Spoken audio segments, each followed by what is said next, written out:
ज्येष्ठा महीने में कभी मौका लगे अपने जीवन में और तुम्हें लगे कि मेरे जीवन में दुख समाप्त ही नहीं हो रहा, मेरे दुख जा ही नहीं रहा, तो 5 बेलपत्र, एक बेलपत्र जिसकी डंडी का भाग जल जहां से बहकर बाहर निकल रहा है, अशोक सुंदरी का स्थान देखा है ना सब लोगों ने, बस उसी स्थान पर पहली बेलपत्र। दूसरी बेलपत्र पार्वती जी के स्थान पर अर्थात जो जलाधारी है वहां पर। तीसरी बेलपत्र शंकर भगवान के शिवलिंग के सम्मुख में जहां आप बैठे हो वहां बैठकर डंडी का भाग विपरीत दिशा में रखकर, तीसरा बेलपत्र। चौथा बेलपत्र भगवान शंकर का जल जहां से नीचे गिर रहा है उस ओर सीधी बेलपत्र नीचे की ओर। और 5वीं बेलपत्र शंकर भगवान के अशोक सुंदरी के स्थान को छुआकर नंदी के पास रखकर, जो घड़े में जल है अर्थात मट्टी के पात्र में जो तुम जल लेकर गई हो उस पात्र के जल से शंकर का अभिषेक कर देना, शिव को वो जल समर्पित कर देना। जिंदगी में कैसा भी दुख हो वो कटता ही है, वो दुख रह नहीं सकता, ये निश्चित था। ज्येष्ठा महीने में 5 चीजों का स्मरण करिएगा। दूध लक्ष्मी की वृद्धि कराता है, दही परिवार को एकत्रित करता है, शहद रोग बीमारी को दूर भगा देता है, घी घृत वंश की वृद्धि कर देता है, कोई घात मनुष्य के लिए आ रही है उसको रोक देता है, शक्कर मिष्ठान परिवार में अगर कहीं कोई क्लेश चल रहा है, कोई बहुत ज्यादा क्लेश चल रहा है, शक्कर उसको रोक देती है। शिव को समर्पित होने वाली एक एक वस्तु, शंकर को समर्पित होने वाला एक एक पदार्थ, शिव को समर्पित होने वाली एक एक चीज भगवान स्वतः स्वीकार कर कर जीवन का एक आनंद सुख दे देता है, अपने आप में एक सुख प्रदान करता है। ज्येष्ठा महीने में को अगर लोटा भरकर शिव को समर्पित करा जाता है तो घर में तेज लक्ष्मी प्राप्त होती है। क्या मिलती है? तेज लक्ष्मी। 7 स्थान पर शमी पत्र का वर्णन किया गया। 7 ये शिवलिंग, ये जलाधारी, ये जल बहता है वो स्थान, बीच में अशोक सुंदरी का स्थान, गणेश जी कार्तिकेय जी का स्थान, माँ जगत जननी का हस्तकमल, शिवलिंग, ऊपर जलाधारी में जया, विषहरा, श्यामली बारी, दौतली। 7 स्थान बताए। पहला स्थान अशोक सुंदरी का स्थान, द्वितीय स्थान भगवान श्री गणेश जी महाराज का स्थान, जहां गणेश जी का स्थान है सीधे भाग में उस। तृतीय स्थान मां पार्वती जी का हस्तकमल। चतुर्थ स्थान भगवान शंकर का शिवलिंग। चौथा स्थान।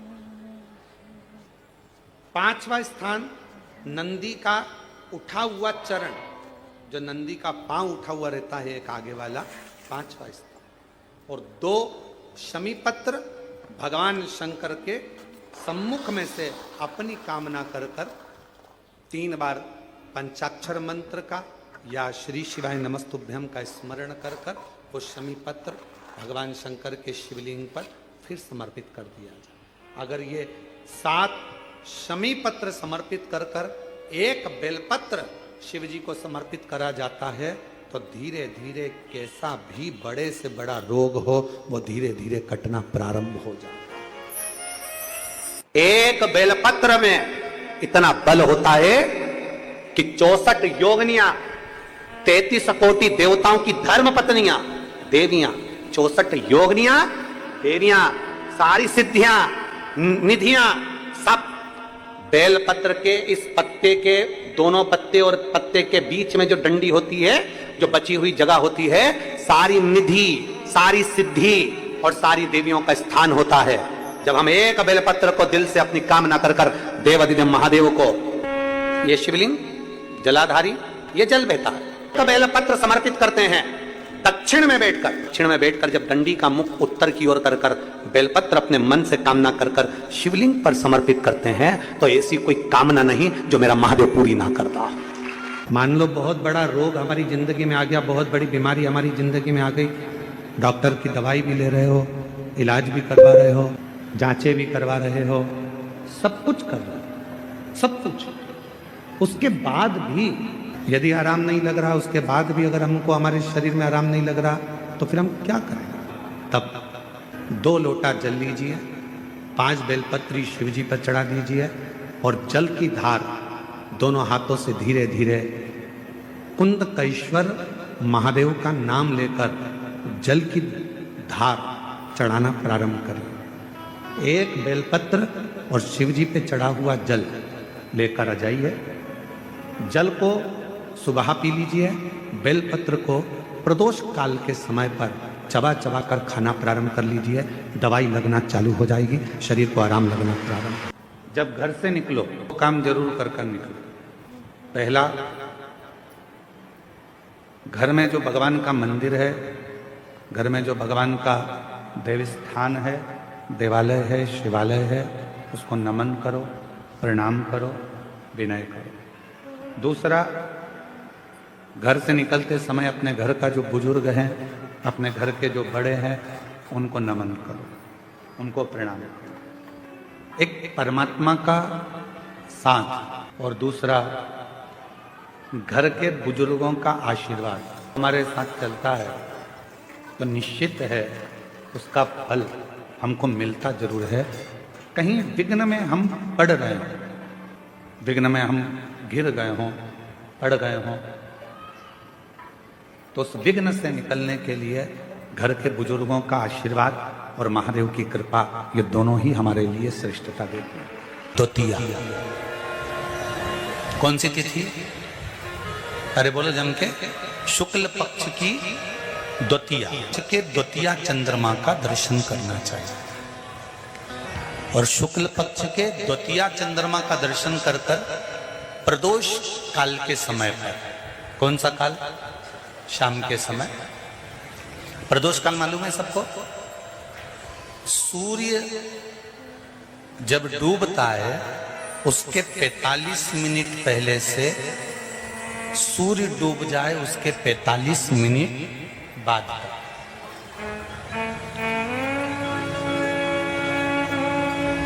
कितने मिनट पहले? जम के बोलो जरा। 45 मिनट पहले से 45 मिनट बाद प्रदोष काल का क्रम।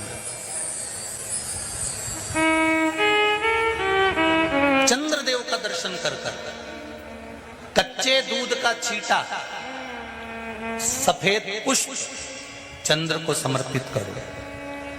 सफेद चंदन का छींटा चंद्रदेव को दीजिए।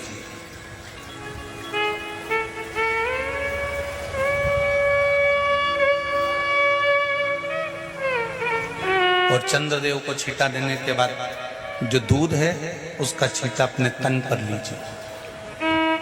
सफेद चंदन थोड़ा सा अपने शरीर पर लगा लीजिए। कितना भी विषम से विषम रोग हो, कितना भी किडनी, लीवर, चाहे कैंसर जैसा रोग हो, मेरा चंद्र शुक्ल पक्ष के द्वितीया के चंद्र में शंकर भगवान स्वयं विराजमान होकर अपने भक्त को रोग से मुक्त करते हैं। द्वितीया के चंद्र।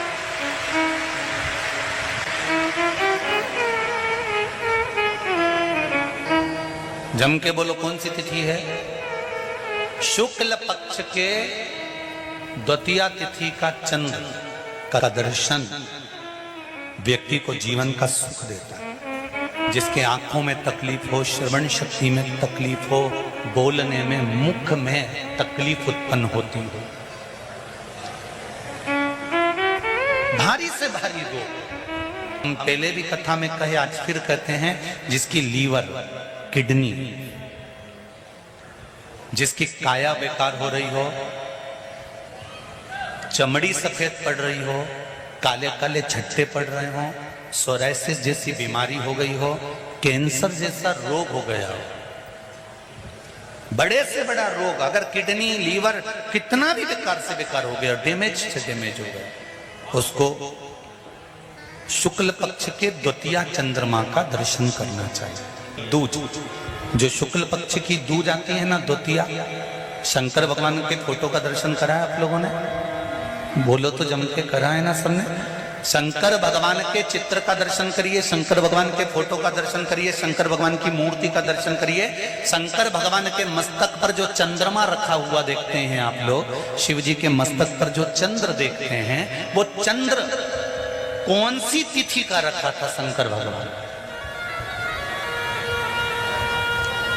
कभी कभी अगर आपकी समाज में प्रश्न मंच होता है ना, तो उसमें प्रश्न पूछना चाहिए कि शंकर भगवान के मस्तक पर जो चंद्रमा रखा है वो कौन सी तिथि का रखा है? एकम, दूसरी, चतुर्थी, पंचमी, छठ, सप्तमी, अष्टमी, नवमी, दसवीं, 11, 12 पूछ लेना चाहिए कि कौन सी तिथि का चंद्रमा भगवान शंकर के मस्तक पर रखा है। तो हमारा शास्त्र कहता है, स्कंद पुराण कहती है, पद्म पुराण कहती है, अग्नि पुराण कहती है, लिंग पुराण कहती है, नर्मदा पुराण कहती है, नारद पुराण कहती है, और कूर्म पुराण और विष्णु पुराण वर्णन करती है कि शिव जी के मस्तक पर जो चंद्र रखा है वो शुक्ल पक्ष की द्वितीया का रखा है।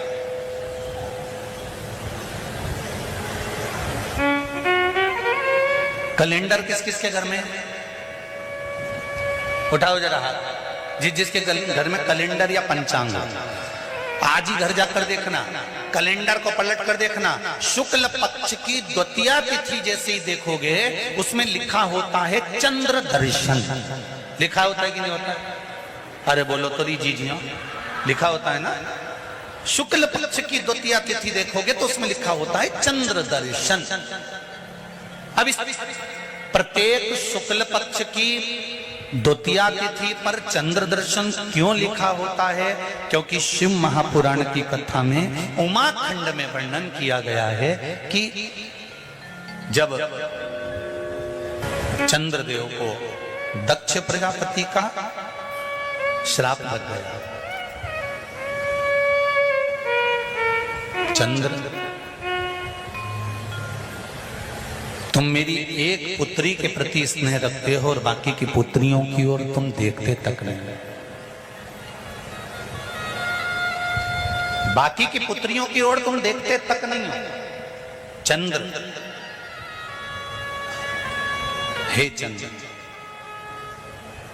मैं तुम्हें श्राप देता हूं कि तुम्हें काया का रोग हो जाए, तुम्हारी काया गलना प्रारंभ हो जाए और तुम्हें तुम्हारे इस रोग से कभी मुक्ति नहीं मिलेगी।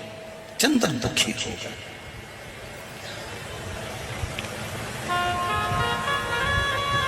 ऐसा नहीं है कि चंद्रदेव कहीं गए नहीं, चंद्रदेव सब जगह गए। भगवान विष्णु के पास भी गए, भगवान ब्रह्मा जी के पास भी गए, इंद्रदेव के पास भी गए। सब जगह घूमने के बाद भी चंद्रदेव को जब सुख का भान नहीं हुआ, तब देवऋषि नारद के पास पहुंचे।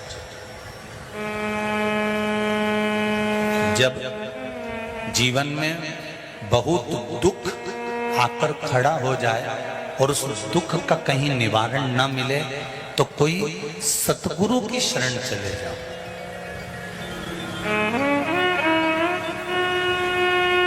और सतगुरु भी वो होना चाहिए जिसको अपनी पूजन से मतलब नहीं, उसको परमात्मा की पूजन से मतलब होना चाहिए।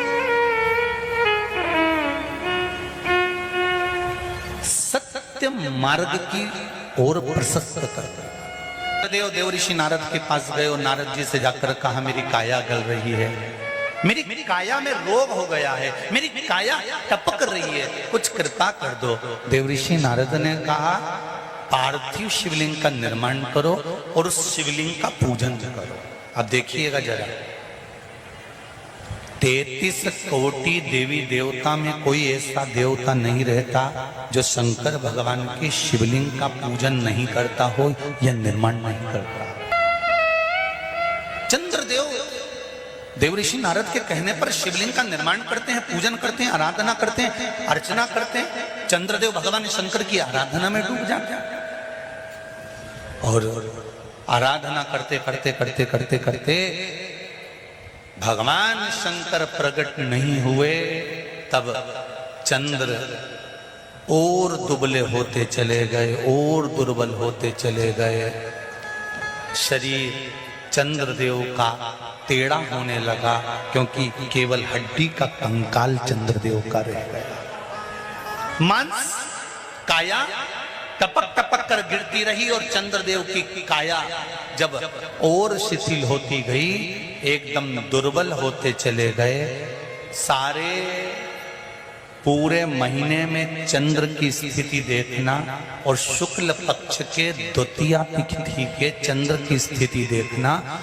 शुक्ल पक्ष का द्वितीया का जो चंद्रमा होता है वो एकदम पतला, कमजोर और वक्रीय सा होता है। किस किस ने करें दर्शन? करें आप लोगों ने दूज के चंद्रमा के? एकदम पतला, कमजोर, दुर्बल, वक्रीय सा नजर आता है। तब चंद्रदेव को देखा भगवान शंकर ने और लगा कि अब इसके प्राण रहने वाले नहीं। तब भगवान शंकर दौड़कर उस शिवलिंग में से प्रकट हो जाते हैं, चंद्र की काया ठीक कर देते हैं। तो चंद्र कहता है आप कृपा करो। भगवान ने उसी चंद्र को, द्वितीया के चंद्र को अपने मस्तक पर धारण कर लिया और द्वितीया के चंद्र को मस्तक पर धारण कर कर भगवान शंकर ने कह दिया कि सुनो चंद्रदेव, आज शुक्ल पक्ष की द्वितीया तिथि है, जिस दिन मैंने आपको अपने मस्तक पर धारण करा है। जो भी शुक्ल पक्ष की द्वितीया तिथि को चंद्र का दर्शन करेगा, उसकी जिंदगी में कभी रोग से वो ग्रसित नहीं होगा। शुक्ल पक्ष की द्वितीया तिथि को भगवान शंकर ने चंद्रदेव को अपने मस्तक पर धारण करा। तो शंकर भगवान ने कह दिया, सुनो चंद्रदेव, आज शुक्ल पक्ष की द्वितीया तिथि को मैंने आपको अपने मस्तक पर धारण करा है। संसार में रहने वाला, मृत्यु लोक में रहने वाला, चाहे देवलोक में रहने वाला, चाहे जिस लोक में वो निवास कर रहा है, अगर शुक्ल पक्ष के द्वितीया तिथि के चंद्रमा का दर्शन करेगा तो वो रोग से मुक्त रहेगा। अब हमारे यहाँ इतनी अच्छी अच्छी तिथियां दी हैं, कैलेंडर तक में लिखा हुआ है कि चंद्र दर्शन। अब उसके बाद भी लोग चंद्र दर्शन नहीं करें तो फिर उनका भाग्य बेकार। पंचांग में लिखा है कि चंद्र दर्शन, बोलो सही है कि गलत है? उसके पंचांग में लिखा है कि चंद्र दर्शन, शुक्ल पक्ष की द्वितीया तिथि चंद्र दर्शन। मान लो कोई व्यापार, कोई दुकान, कोई फैक्ट्री आपकी ठीक नहीं चल रही है, आप ठेला लगा रहे हो, सब्जी की दुकान लगा रहे हो, कोई दुकान खोल कर बैठे हो, कोई फैक्ट्री लगा कर बैठे हो, कोई व्यापार कर रहे हो और उस व्यापार में तुम्हें आनंद नहीं आ रहा, बहुत तकलीफ चल रही है, बहुत तकलीफ, सब कुछ करके देख लिया पर वो तकलीफ मिटी नहीं रही। तो थोड़े दिन, थोड़े समय किसी भी शंकर के मंदिर में बटकेश्वर महादेव के नाम से एक बेलपत्र चढ़ाने का तरीका जरा समझ लेंगे। आप अगर जिस दिशा में खड़े हो, अगर आप शंकर के शिवलिंग के इधर हो तो बेलपत्री का डंडी का मुख आपकी ओर होना चाहिए। आप इधर हो तो डंडी का मुख उधर हो, आप उधर हो तो डंडी का मुख उधर हो, आप इधर हैं तो डंडी का मुख इधर हो। बटकेश्वर महादेव के नाम से शंकर जी के मंदिर में एक बेलपत्री पर डंडी का मुख अपनी ओर होना चाहिए। जो डंडी है इसका मुख अपनी ओर। बटकेश्वर महादेव के नाम से एक बेलपत्र शंकर भगवान को समर्पित करो बटकेश्वर महादेव के नाम से। और बेलपत्र चढ़ाने के बाद में जो तुम्हारे कलश में जो जल है, लोटे में जो जल है, वो 7 बार, लोटे का जल 7 बार, 7 बार से मतलब है अलग से लोटा भरना नहीं है, 7 बार उसी लोटे का जल जब बेलपत्र डंडी समेत समर्पित कर दें, 7 बार उस लोटे के जल को 7 बार बटकेश्वर महादेव का नाम लेकर अपनी मन की कामना कर कर बाबा से विनती करते हुए कि बाबा मेरी ये छोटी सी अर्ज स्वीकार करते, 7 बार उस जल को चढ़ाओ। लगातार कम से कम आप 15 से 20 दिन तक लगातार बटकेश्वर महादेव के नाम से चढ़ाओगे। ऐसी कोई दुकान और फैक्ट्री नहीं तो चले नहीं और आगे बढ़े नहीं और काम सुलझे। बटकेश्वर महादेव, भगवान शंकर का ये नाम, भगवान शिव का ये स्तुति, भगवान शंकर का ये नाम बटकेश्वर महादेव। स्वयं भगवान शंकर ब्रह्मा जी का जब सिर कटकर बड़का पेड़ बन जाता है और उस पेड़ के नीचे, वृक्ष के नीचे शंकर भगवान विराजमान हो जाते हैं, शिव जी उसके नीचे विराजमान हो जाते हैं, उसी का नाम बटकेश्वर महादेव पड़ा। बटकेश्वर, बोल बटकेश्वर महादेव की। शिव जी के मंदिर में उतनी देर रहो जितनी देर तुम्हारा चित्त लगे। शिव जी के मंदिर में व्यर्थ बैठकर ज्यादा बातें नहीं करना, किसी की निंदा नहीं करना, किसी की बुराई नहीं करना, चुगली नहीं करना, किसी को अपशब्द नहीं कहना, किसी को ताना नहीं देना है, किसी को आड़ा टेढ़ा नहीं बोलना। अरे शंकर की स्तुति करने गए हो, शिव भक्त का सबसे पहला काम है मंदिर में अगर गंदगी हो रही है तो उसको साफ करो, जाले लग रहे हैं उसको निकाल दो, तो तुम्हारी जिंदगी के भी जाले समाप्त हो जाएंगे। शिव मंदिर में गए हो, थोड़ी सेवा करो, चाकरी करो, आराधना करो। धर्म पत्नी से संतान नहीं, औलाद नहीं, बड़े दुखी है, बड़े दुखी। अच्छा, संतान नहीं हो, किसी नारी की गोद अगर, स्त्री की गोद अगर खाली रह जाए तो भी दुख होता है उसको कि मेरे घर में औलाद नहीं, संतान नहीं।